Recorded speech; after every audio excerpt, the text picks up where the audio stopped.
Buen día. El tema de esta séptima semana de sistema digestivo corresponde como primer ítem hablar de motilidad gástrica, concretamente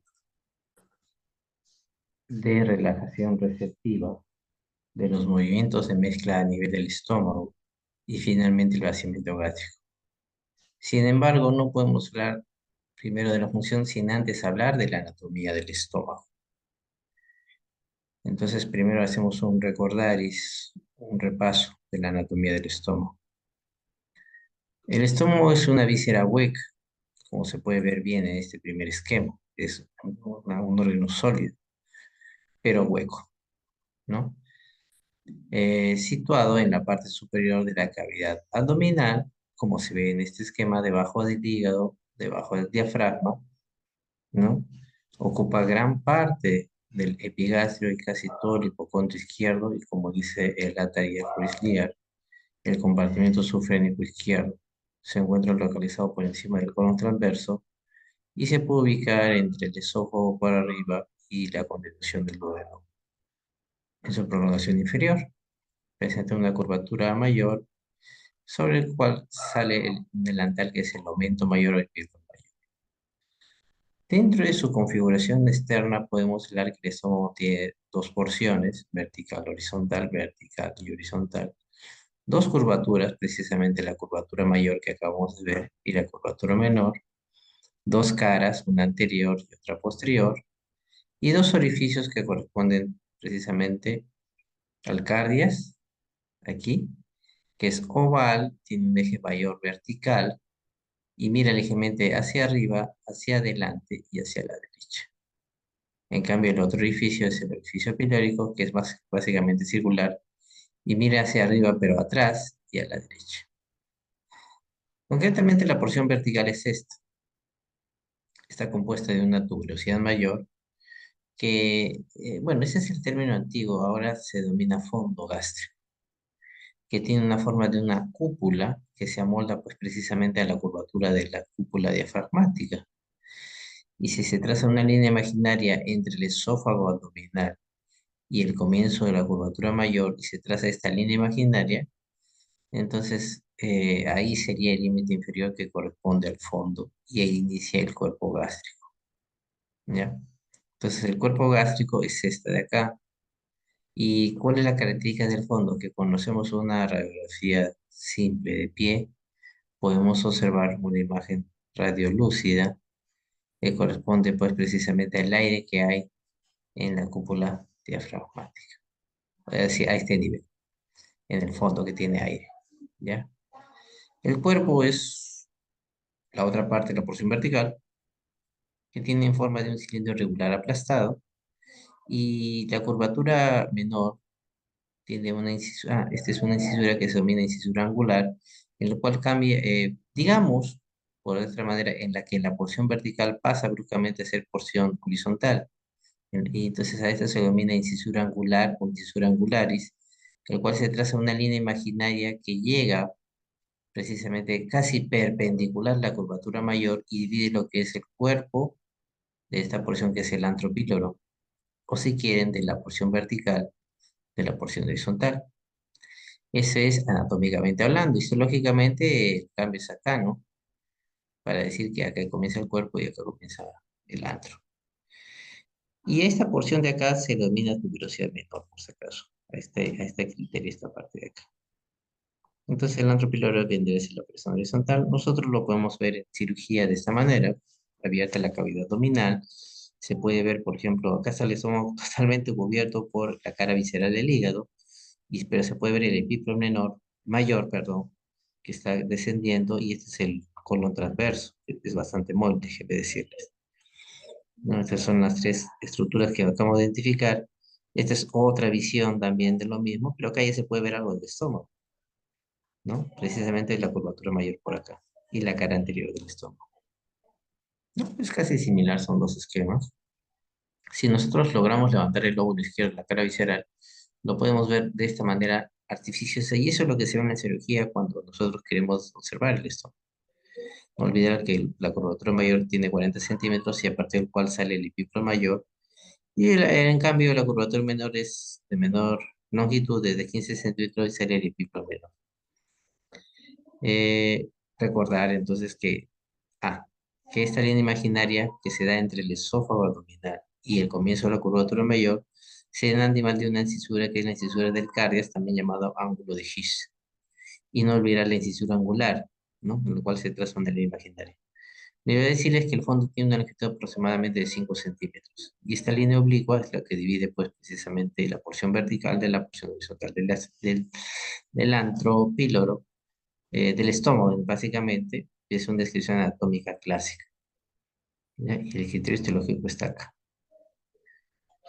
Hay un, hay una estructura acá que son las uniones cardioesofágicas o simplemente gastroesofágicas o esófago-gástricas, como quiere llamarse, que son básicamente 5 centímetros hacia arriba y 5 centímetros hacia abajo. No lo voy a describir porque básicamente es cuando la presencia de un cáncer a ese nivel, cómo lo podemos subdividir en un nivel de cáncer del esófago gástrico. Voy avanzando. Dentro de las capas musculares del estómago, nosotros vamos a encontrar histológicamente capas de fibras circulares, como se ve acá, circular, así como estoy señalando con el puntero circular, que es una capa muscular interna, y capa de fibras longitudinales, de arriba hacia abajo, que viene a ser capa circular externa. Pero también vamos a encontrar este tipo de fibras, las fibras oblicuas, que van así, ¿ya? ¿No? De esta manera. Podría confundirse con los longitudinales, es verdad, pero básicamente lo encontramos a ese nivel. ¿Por qué? Porque el esfínter esofágico inferior, como habíamos visto, eh, tiene dos esfínteres en sí. Un intrínseco, que corresponde, y está calificado de rojo acá, que corresponde a la capa muscular circular y que es más gruesa precisamente en la unión gastroesofágica. Y un esfínter extrínseco, también llamado externo, que corresponde a las fibras crurales o porción crural del diafragma, ¿no? Que abraza, dice que tiene una función de abrazadera, o sea, rodea precisamente esta porción crural al músculo liso circular, ¿no? Una abrazadera de compresión, según después descubrió el Lang. Lo que pasa es que la porción crural es músculo estriado del diafragma, está inervado por los nervios frénicos.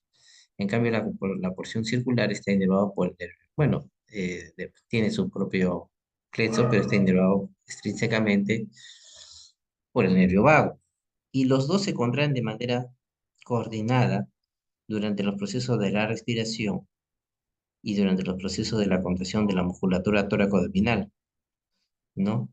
Eso es lo importante de saber de la unión esófago-gástrico, sobre todo de su esfínter esofágico inferior intrínseco, músculo liso circular, o extrínseco, porción crural del diafragma, porción crural inervada por nervios frénicos, musculatura estriada, porción de esfínter intrínseco o interno, músculo liso inervado por los nervios vagos. Entonces, es una contracción coordinada. No, tónicamente, obviamente, está activo, ¿no? Está activo. Ahora, ¿qué pasa? ¿Se acuerdan las fibras musculares oblicuas que van así? Es este de acá y aparece acá. Bueno, pues lo que pasa es que el otro componente, sí, un tercer componente de la unión esofágico-gástrica, es precisamente la válvula de Gubarov, o también llamado espolón de His, que corresponde al vértice del ángulo de His. El ángulo de His está acá, y su vértice centro sería este de acá, y que no viene a ser sino, digamos, las fibras oblicuas del estómago que actúan, digamos, como una aleta que cuando aumenta la presión intragástrica cierra, esta aleta cierra precisamente la unión gastroesofágica, permitiendo pues que no haya reflujo gastroesofágico. Básicamente es un esfínter anatómico. ¿Ya? Los tres tienen que actuar de esa manera. Dentro de las relaciones anatómicas del estómago, podemos discernir uno por su cara anterior y otro por su cara posterior. Si nosotros trazamos una línea media acá, que es la porción derecha, porque el dibujo siempre los mira a ustedes, y esta es la porción izquierda, nosotros vemos que la mayor parte del estómago está localizado básicamente hacia el lado izquierdo, por eso se decía que está básicamente el compartimento subfrénico izquierdo. Y está cubierto por la cara visceral del hígado, por eso lo vemos aquí. La cara anterior está cubierto por la cara visceral del hígado, pero hay una porción aquí del estómago que está en relación con la pared anterior abdominal, con la parte muscular. Y el diafragma, recuerda que es una cúpula que se distribuye de manera antero, súpero, posterior y hacia los lados. Pues el diafragma lo vamos a encontrar rodeando también esta parte o esta cara anterior del estómago y también lo vamos a encontrar atrás. Por eso que el diafragma es único porque representa la acción anatómica del estómago tanto adelante como detrás, ¿no? Como se puede ver en este esquema. Cara anterior, cómo es que la cara visceral del hígado superpone, ¿no? Cómo es que el diafragma actúa sobre los dos lados. Esto nos ha servido mucho en la clínica para hablar de dos espacios, ¿no? Un espacio de Traube, que está constituido precisamente por el límite inferior, por el reborde costal izquierdo, ¿no? La base de los cartílagos costales, o sea, va desde el apéndice sifoides, este debe ver del espacio de Traube, de la base del apéndice sifoides hasta la décima costilla.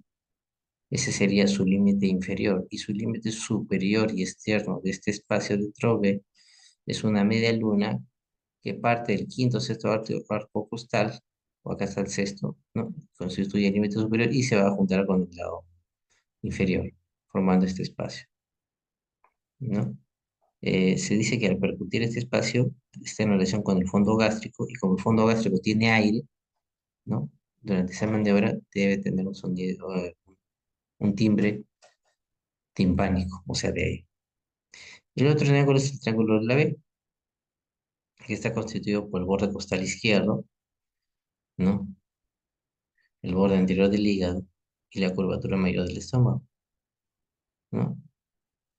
Otra manera de realizar el triángulo de la B es esto, ¿no? Borde costal izquierdo, este es el borde costal izquierdo, el borde anterior del, perdón, este es el borde costal izquierdo, pues este es el borde costal izquierdo, ¿no?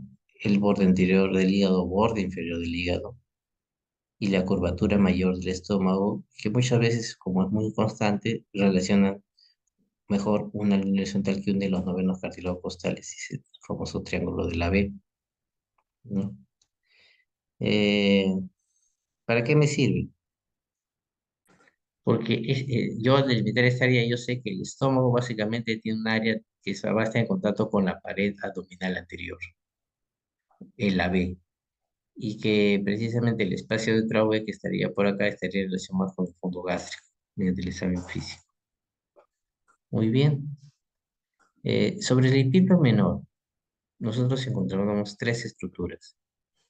Un ligamento hepatoduodenal que va a contener precisamente la arteria hepática propia, a la vena porta que está por detrás y en el centro, y el conducto colédoco, por así decirlo, conducto biliar.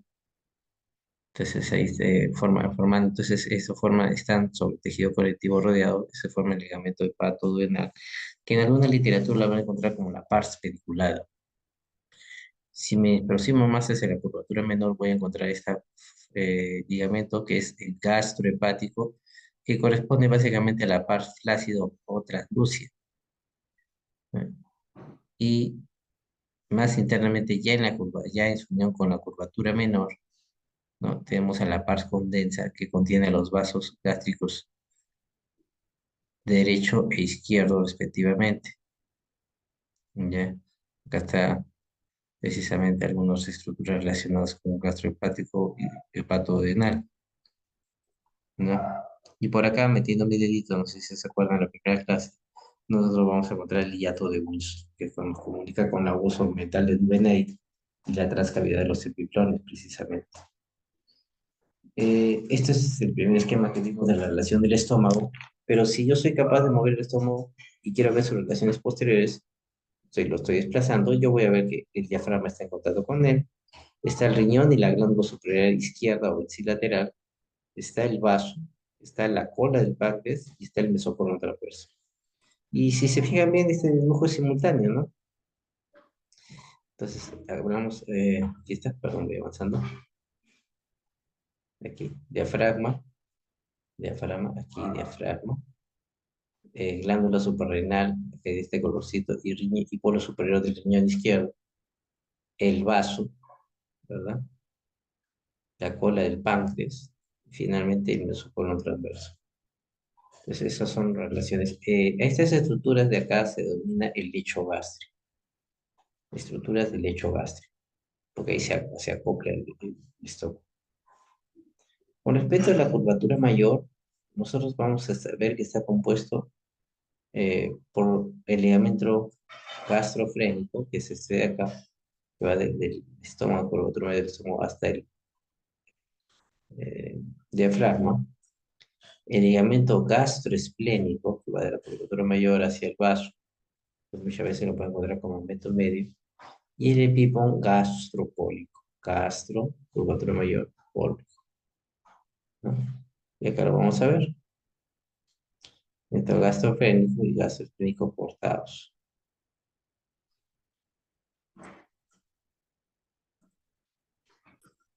Sobre la irrigación y drenaje venoso es importante ver algunas estructuras vasculares previas. Por ejemplo, acá tenemos la vena cava inferior que recoge drenaje de los miembros inferiores. Y tenemos acá la aorta abdominal que tiene el tronco celíaco y tiene la arteria mesentérica superior. Y acá vemos el riñón izquierdo. Entonces acá vemos la aorta abdominal. Bueno, y no se distingue tan bien, pero justamente detrás de esta estructura de la vena renal izquierda hay una arteria que es la arteria renal, que está detrás, acá como que se insinúa un poco, ¿no? Entonces, y como pueden ver, la arteria renal, en este caso la arteria renal izquierda, nace directamente de la aorta abdominal y va a penetrar en el interior del parénquima renal. Bueno, tiene una vascularización muy especial, lo tendrán que leer en la parte renal. Pero la idea que yo creo que tiene es que si entra como arteria renal, finalmente va a salir a manera de drenaje como vena renal, izquierda en este caso. Y la vena renal izquierda, ¿no?, va a desembocar en la vena cava inferior. Y una de las ramas de la aorta abdominal y par es esta arteria, que es la arteria mesentérica superior. Entonces, como pueden ver, la vena renal izquierda, ¿no?, está está relacionada, muy relacionada con la arteria mesentérica superior. Entonces, ¿para qué me importa esto? Esta es la aorta abdominal, que luego más abajo se bifurca en arterias ilíacas primitivas o comunes derecha e izquierda. Esta estructura que estoy señalando es la vena cava inferior, ¿no? Ambas estructuras son retroperitoneales. Y dentro de la aorta abdominal nosotros vamos a observar acá el tronco celíaco, vamos a observar la arteria mesentérica superior. Acá se ve muy bonito lo que es la vena cava. Y esta es la vena renal izquierda. Y precisamente la vena renal izquierda desemboca en la vena cava inferior y es cruzada por la arteria mesentérica superior. Y este es el tronco celíaco. Eh, ya lo van a ver porque es importante. Según el Testula Target, sobre el cual me estoy basando esta explicación, empezamos por el tronco celíaco, como parte de la regresión. El tronco celíaco va a dar origen a tres ramas: la arteria gástrica izquierda, la arteria hepática común hacia la derecha, gástrica izquierda hacia arriba, hacia abajo, y arteria esplénica o arteria lineal que va a cruzar todo el territorio de la cara posterior del estómago y por, digamos, relacionado con el páncreas para finalmente llegar al libre esplénico. Lo que pasa es que de acuerdo a su origen, acá tenemos, ¿no?, que el tronco celíaco nace, como dije, en la cara anterior de la aorta abdominal, más o menos a la altura de T12 y L11. Tiene una longitud, según el Testula Target, de 10 a 15 milímetros y un diámetro de 6 milímetros. Entonces, esta estructura que estoy marcando aquí, en línea punteada, viene a ser la gástrica izquierda, esta de acá, que ya dije que se iba hacia arriba y hacia abajo, precisamente bordeando la curvatura menor en su primera porción superior. El otro nombre con que lo van a encontrar la arteria gástrica izquierda es precisamente la arteria coronaria estomáquica. Los dos son sinónimos.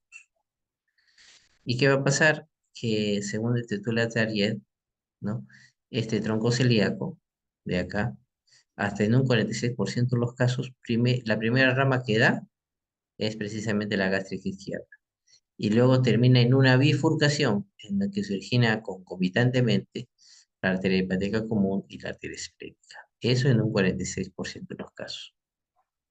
Testudo lateral dice que hasta en un 42% de los casos el tronco celíaco no es que nace primero la arteria gástrica izquierda, sino que de frente se trifurca en tres: gástrica izquierda, hepática común y finalmente arteria esplénica.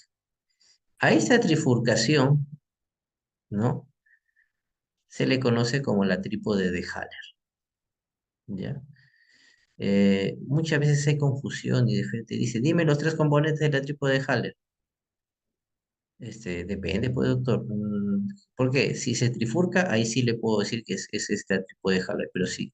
Si primero se origina la arteria gástrica izquierda y luego después se bifurca en dos al mismo tiempo, no puede ser trípode de Haller. Entonces, la trípode de Haller básicamente es la trifurcación de manera simultánea. Nada que yo nazco primero, luego naces tú segundo, no. Hasta en un 10% puede haber un tronco celíaco accesorio que da un origen, pues, precisamente a la arteria gástrica izquierda y el tronco celíaco, por así decirlo, normal, que se bifurca en arteria hepática común y arteria esplénica. Y en un 2% la arteria esplénica no se origina en el tronco celíaco, sino se origina en la arteria mesentérica superior. Es una variante anatómica importante, muy importante para hablar con respecto a la elevación del estómago. Acá tenemos, por ejemplo, el tronco celíaco, hepática común, hepática esplénica, arteria esplénica, perdón, y la arteria gástrica izquierda. Como ven, cómo se sube y luego va hacia abajo, ¿no? Ese es un trípode de Haller, pero dependiendo del libro que ustedes lean, yo les había mostrado el Testula Tariet. Hay un libro de anatomía quirúrgica Scandalakis, que de frente dice, no, una manera más fácil de ver es que si tiene las tres principales ramas del tubo celíaco. Y este dato se puede localizar, se puede encontrar en un 86% de los casos. Eh, no, si tiene las tres principales ramas. O sea, si no importa si nace primero la gástrica izquierda, la hepática común, la arteria esplénica, no, tiene que tener las tres. Si tiene las tres, digamos, lo encuentro así en un 86% de los casos. De 100 pacientes, 86 tienen las tres ramas principales que nacen precisamente en tronco celíaco, independientemente de quién nace primero, cómo se bifurca. Pero hasta en un 12%, ya que está, ¿no? Lo voy a mostrar. Hasta en un 12%, solamente el tronco celíaco da dos ramas. Puede ser acá, lo que estoy diciendo, el tronco celíaco da la arteria hepática común y da la arteria esplénica, y la gástrica izquierda puede venir directamente de la aorta abdominal. Y ese tronco, entonces ahí ya se va a denominar tronco hepato esplénico, que el nombre lo dice bastante. O en un 6%, y ahí ya sumo los 12% se realiza, es que el tronco celíaco da origen a la gástrica izquierda, a la arteria esplénica, pero el hepático común viene, por ejemplo, de la arteria mesentérica superior. A este de acá se le denomina, si solamente manda la arteria gástrica izquierda y la arteria esplénica, se llama tronco gastroesplénico. No tiene hepática común que se origine, no forma parte de estas tres principales ramas. Y esta puede originarse, por ejemplo, aquí en la arteria mesentérica superior. Entonces, hasta en un 6%. En teoría debería haber un tronco hepatogástrico, entonces, es decir, aquel que solamente el tronco celíaco me da la hepática común, la gástrica izquierda, y no me da la arteria esplénica que puede nacer directamente a la aorta abdominal. Bueno, puede darse, pero no está descrito en una manera porcentual. Y hasta en un 2% de una forma más rara, según Escandala, que significa que no hay tronco celíaco. Es decir, por ejemplo, que la hepática común nace directamente en la aorta abdominal, que la gástrica izquierda nace directamente en la aorta abdominal, que la arteria esplénica nace directamente en la aorta abdominal, pero hasta en las tres ramas, pero no forman parte del tronco celíaco, porque no lo hay. ¿No? Y esas son formas ya más raras, ¿no? Donde, por ejemplo, esta sería una forma de contra rara, en la cual no hay tronco celíaco y todas nacen en la arteria mesentérica superior, ¿no? Esta es la arteria mesentérica superior, esta sería la gástrica, la arteria hepática común, gástrica izquierda y arteria esplénica, por ejemplo. Y ese es de esa parte canadiense, y hay otros autores que varían sus porcentajes de acuerdo si se origina primero gástrica izquierda y luego se bifurca casi en un 50%, o en una trifurcación que lo pueden ver hasta en un 25%, ¿no? Entonces acá está bonito este esquema, como pueden ver, miren, este es el epípedo menor, este sería su pars pediculada o ligamento hepatodenal, este sería la pars flácida, que se puede ver inclusive en la aorta abdominal, y la que está bien pegada a la curvatura menor y que contiene los vasos gástricos derecho e izquierdo se denomina pars convexa. Y acá se ve precisamente detrás de la pars flácida el tronco celíaco que me da una arteria hepática común y acá me da una arteria esplénica, pero acá lo que faltó el dibujo sería la arteria esplénica, ya lo he puesto acá, ahí, faltaría eso, ¿no? Entonces hepática común eh, se va dirigiendo hacia la derecha y luego más o menos por encima del bulbo denal se divide en dos arterias, la arteria gastrodenal que recorre la parte posterior del bulbo denal. La arteria gástrica izquierda o coronaria estomáquica levanta el peritoneo a este nivel y forma lo que se llama la hoz de la coronaria o el de la coronaria estomáquica. Puede darme ramos para el hígado, o sea, ramitos para el hígado, o me puede dar la arteria gástrica gastroesofágica anterior, esa arteria, que también se llama esófago cardiotuberositarias anteriores, esófago, cardios, tubérculo mayor, ¿no? Tuberositaria por la cara anterior de la tuberosidad mayor del estómago, este que va a unirse a las arterias esofágicas inferiores y otros a nivel del cardio gástrico. Acá se puede ver muy bien parte del epíplomo menor, concretamente su pars pediculada, donde se puede ver la arteria hepática propia, la vena porta en el centro y atrás, y el ligamento o el conducto colédoco. La arteria pelvica nace directamente de esta arteria, que es la arteria hepática propia. Así se ve, ¿no?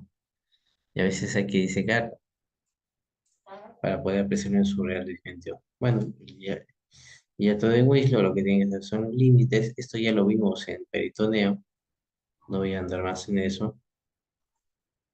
Y ese sería ya finalmente la irrigación arterial del estómago. ¿No? Hemos tenido que levantar, desplazar el hígado. Entonces, este es, digamos, el hiato aórtico, por acá pasa la aorta. Estas son las cúpulas diafragmáticas y las primeras ramas que da la aorta abdominal son las arterias frénicas inferiores. Luego nace directamente de la aorta abdominal la arteria suprarrenal media, o arteria capsular media, también lo pueden encontrar. Y más o menos a ese nivel está el tronco cilíaco, que me da la gástrica izquierda, o coronaria estomática, que me da la arteria esplénica, que luego se divide en dos ramas, la arteria gastroepiploica izquierda, sí, aquella que sale del delantal de acá, y las arterias gástricas cortas que van a irrigar precisamente el fondo gástrico. La arteria hepática común se dirige hacia abajo, hacia adelante y a la derecha, por encima del páncreas. Y va a dar la arteria gastrodenal, precisamente. ¿No? La arteria hepática común me da la gastrodenal que pasa por detrás, creo que con la animación ahí está, de la primera porción del duodeno, ¿no? Y me va a originar una arteria infrapilórica y me va a originar principalmente la arteria gastroepilórica derecha, que va a originar la arteria pacatodenal superior. Entonces, la hepática común se divide hacia abajo en la arteria gastrodental, luego hacia la hepática propia, que forma parte del ligamento hepatodental. Y a la práctica propia, que es el esquema que yo había tratado de poner acá, pues no voy a proceder, tiene mucha animación. La práctica propia me da la arteria gástrica derecha o pilórica, para no asomarse con la gástrica izquierda que está a nivel de la curvatura menor. Miren la lucha que ocurre en la curvatura menor por posicionarse de un segmento de su estómago, ya sea por su parte superior o su parte inferior. Bueno, la arteria hepática propia me da la arteria hepática derecha, que da precisamente, acá está, la hepática derecha y la hepática izquierda, ¿no? Y esta hepática derecha da la arteria cística. Y aprovechando eso, nosotros podemos hablar del drenaje ganglionar. Todavía no hablo del drenaje venoso, como pueden ver acá. Pero ¿por qué quiero aprovecharlo? Porque ese es el esquema de clasificación ganglionar que se viene usando en el mundo actual, ¿ya? Y no es necesario ser oncólogo para poder definir esos ganglios, el patólogo nos dice. Inclusive en las tomografías, algunas tomografías ya vienen con esta numeración de los ganglios. Por ejemplo, los ganglios que se encuentran por lateral al cardias, al orificio cardial derecho, ¿no? Tanto por el lado derecho como el izquierdo, se llamarán ganglios paracardiales derecho-izquierdo precisamente. Los que están en la curvatura menor se van a llamar ganglios de la curvatura menor. Los que están en la curvatura mayor serán todos los grupos 4. Pero el 4 se ve en 4SA, que está en relación con las arterias gástricas cortas, ¿no? ¿Por qué? Porque recordar que la arteria esplénica, voy a ver, Mire, la arteria esplénica va cruzando la cara posterior del estómago y cuando llega el hilo del vaso se viene la arteria gástrica cortas y arteria gástrico-epicúrica derecha. Voy avanzando. Y los ganglios del grupo 4 se ven en 4SA, si están alrededor de las gástricas cortas, 4SB, si tiene la gástrica izquierda, que se junta con la gástrica derecha a este nivel, ¿ya? Y finalmente, las 7 será la arteria gástrica izquierda, el 8 la ganglios del hepático común, 9 ganglios del tronco celíaco, 10 ganglios del hilo del vaso, ¿no? Y cuando está avanzando por acá la arteria gástrica, o la arteria esclénica, perdón, se le presenta un niño y dice, yo soy la arteria gástrica posterior, ¿no? Y la arteria gástrica posterior, también llamada arteria esofágico-tuberositaria posterior, me divide precisamente a los ganglios que están circundando a esta arteria esplénica en 11P, proximal a su origen, y 11D distal a su origen, porque se origina en el tronco ciliar. Eso es lo que veía. Entonces, acá se acuerdan la hepática propia, por detrás y en el centro la vena porta y por fuera el conducto colédoco. Bueno, no forman parte del ligamento patodenal, sí. Los grupos del 12 son todos ligamento hepatodenal, pero si me hablan de 12A, es de arteria hepática, o sea, arteria. Si es la vena porta, sacar ganglios será del 12P, y si es del conducto colédoco será un 12B, ¿ya? Hay ganglios que están detrás de la cabeza del páncreas, se ven retropancreáticos. Y dice, ¿qué disección le hacemos? Bueno, esto es una parte ya quirúrgica, no los voy a marear. Solamente tienen que recordar, miren, cómo es la distribución. Este es, por ejemplo, el tronco celíaco, la arteria mesentérica superior no hizo nada malo. Y por ahí está pasando precisamente la vena renal izquierda. ¿Ya? A ver, esto de acá puede ser, pero para otro momento. Ya. Las venas son estas. La vena gástrica izquierda desemboca en la vena porta, la vena gástrica derecha también. La vena gástrica derecha desemboca en la vena mesentérica superior y estos son los circuitos venosos. Así que gástrica derecha y vena mesentérica superior. Recordad también que existe un tronco espleno-mesentérico que resulta de la unión de la vena esplénica con la vena mesentérica inferior para formar el tronco espleno-mesentérico, ¿no? Y por acá está la vena renal izquierda. ¿Por qué es importante el espacio? Porque se forma el cuadrilátero venoso de Roggi que me indica la emergencia o salida u origen de la arteria mesentérica superior a este nivel. Bueno, este es un dibujo de todo en conjunto. Todos son grupos ganglionarios del estómago en base a esa clasificación que me han hecho. Y bueno, no sé si hablar de esto del grupo 16. Los 16 son los paraórticos y tiene que ver mucho con su origen. Por ejemplo, si nacen al nivel del hiato óptico, que acá no se ve, ¿no? Hasta el borde superior del tronco celíaco, los grupos del 16, que son los paraórticos, se ven 16A1. El 16A2 son desde el borde superior del tronco celíaco hasta el borde inferior de la vena renal, ¿no? Y justo en el lugar de emergencia de la arteria mesentérica superior, 16A2. Y luego la disección B1 es que si la lesión está en el antro, básicamente podemos sacar este grupo ganglionario porque es el sitio donde vemos que se disemina. A eso vamos. Con respecto a la inversión, ya lo habíamos hablado. Por ejemplo, el estómago, luego la neurona, luego el núcleo motor de vago y avisar que la compañía está mal. Pero no me van a venir el día del examen, por ejemplo, eh, hablando esto de manera muy general, sabiendo que existe, pues, que lo de azul que viene siendo las fibras parasimpáticas de frente hacen sinapsis con las neuronas del plexo mientérico de Auerbach y del plexo mucoso. En cambio, la inervación simpática de rojo es una neurona pregangliar y una neurona post. Pero en el caso del estómago o del trato gastrointestinal, estas neuronas se encuentran localizadas, por ejemplo, en el ganglio celíaco alrededor del tronco celíaco, el ganglio mesentérico superior alrededor de la arteria mesentérica superior Y el ganglio mesentérico inferior, precisamente en nivel del digamos, más abajo, para formar precisamente, eh, o para intervenir precisamente en la inervación del trato gastrointestinal. ¿Ya?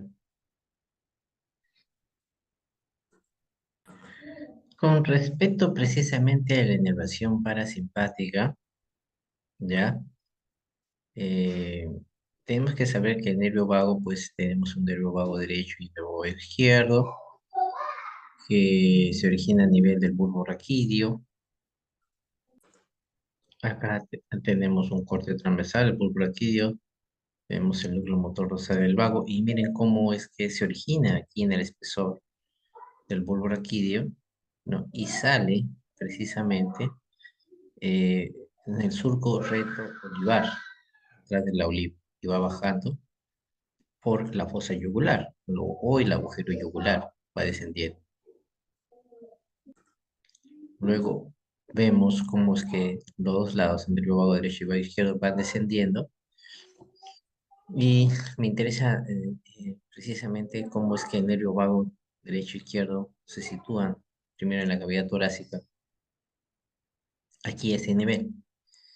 Eh, van formando quizás en uno de esos el plexo esofágico y va formando finalmente dos troncos, un tronco vagal anterior y un tronco vagal posterior, que atraviesan el diafragma junto con el esófago, ingresan a través del hiato esofágico y, por ejemplo, el tronco vagal anterior tiene una división hepática y una división gástrica anterior. Y el tronco vagal posterior, que nace del plexo esofágico, ¿no? A través de los nervio vago derecho e izquierdo, que luego forman el plexo celíaco y luego los troncos vagales anteriores y que el anterior forma división hepática y división gástrica anterior. El tronco vagal posterior se divide, lo que dice acá en el número 3, ¿no? En una división celíaca, precisamente el tronco celíaco, y una división gástrica posterior. Entonces, nosotros vemos que estas cuatro divisiones terminales se encuentran en la cavidad abdominal, ¿no? Y vemos cómo los dos troncos vagales atraviesan el diafragma y eso lo observamos en el 88% de los pacientes, que hay dos troncos vagales que atraviesan el diafragma, el anterior y el posterior, y que terminan finalmente en cuatro divisiones, dos anteriores y dos posteriores. Básicamente es la línea imaginaria, el tronco vagal anterior, tronco vagal posterior, ¿no? Y vemos que el tronco vagal anterior se observa que de los 88 pacientes, ¿no? Se sitúa hacia el tronco vagal anterior hacia la línea, hacia la derecha de la línea media y 8 lo presentan hacia la línea izquierda, por si acaso. 80 en el lado derecho y 8 en el lado izquierdo. Y con respecto al tronco vagal posterior, 76 en el lado derecho y 2 en el lado izquierdo. Así la podemos ver estas divisiones, ¿no? Pero sí tiene variaciones, por ejemplo, ¿ya? Entonces, en el 88% de los casos lo vemos así. Es lo que más vemos. Vemos nervio vagal derecho, nervio vago izquierdo, plexo esofágico justamente debajo de la bifurcación traqueal, dos troncos vagales, atraviesan el diafragma los dos troncos vagales, ¿verdad? Y cada uno se divide en dos divisiones vagales, forman un total cuatro divisiones que están dentro de la cavidad abdominal. En el 88% de los casos lo vemos así. Pero en un 7% de los casos, ¿ya?